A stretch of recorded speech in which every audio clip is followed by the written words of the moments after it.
മമ്മൂക്കയുടെ turbo second വീക്കിൽ 8ാമത്തെ ദിവസത്തിലേക്ക് കയറിയിരിക്കുന്നു. സെക്കൻഡ് വീക്കിലും ഈ ഒരു ചിത്രത്തിന് കേരളത്തിൽ മാത്രമല്ല വേൾഡ് വൈഡ് മികച്ചൊരു തിയേറ്റർ ഹോൾഡ് തന്നെയാണ് കിട്ടിയിരിക്കുന്നത്.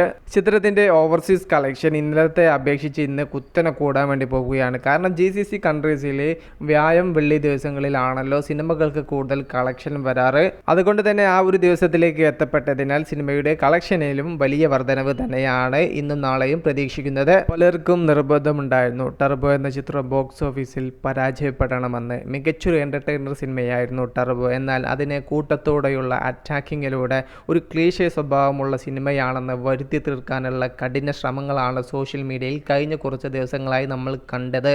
ഒരു ആറാട്ട് പോലെ, ഒരു ബാന്ദ്ര പോലെ, ഒരു മരക്കാറ് പോലെ, ഒരു തങ്കമണി പോലെ, ഒരു മലൈക്കോട്ട വാലിബൻ പോലെ മമ്മൂക്കക്ക് വമ്പൻ ഡിസാസ്റ്റർ മൂവി കിട്ടണം എന്നുള്ളത് പലരുടെയും സ്വപ്നമായിരുന്നു. അതിന് പല ആളുകളും കഠിന ശ്രമവും നടത്തി.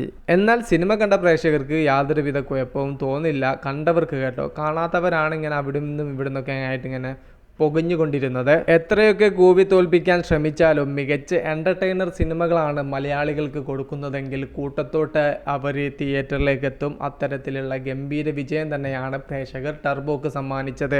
ആദ്യ 4 ദിവസങ്ങൾ കൊണ്ട് വേൾഡ് വൈഡ് ഇന്ന് 52,11,00,000 രൂപ എന്ന അപ്ഡേറ്റ് ഒഫീഷ്യലായിട്ട് തന്നെ വന്നതായിരുന്നു. പിന്നീട് വേൾഡ് വൈഡ് കളക്ഷൻ്റെ ഒഫീഷ്യൽ റിപ്പോർട്ട് വന്നിട്ടില്ല. ഏകദേശം 7 ദിവസങ്ങൾ കൊണ്ട് ഏകദേശം 70 കോടിയോളം എത്തിയിട്ടുണ്ടാവുമെന്ന് വിചാരിക്കുന്നു. കേരളത്തിൽ നിന്ന് 7 ദിവസങ്ങൾ കൊണ്ട് 24 കോടിക്ക് മുകളിലുള്ള കളക്ഷനും ചിത്രം നേടി.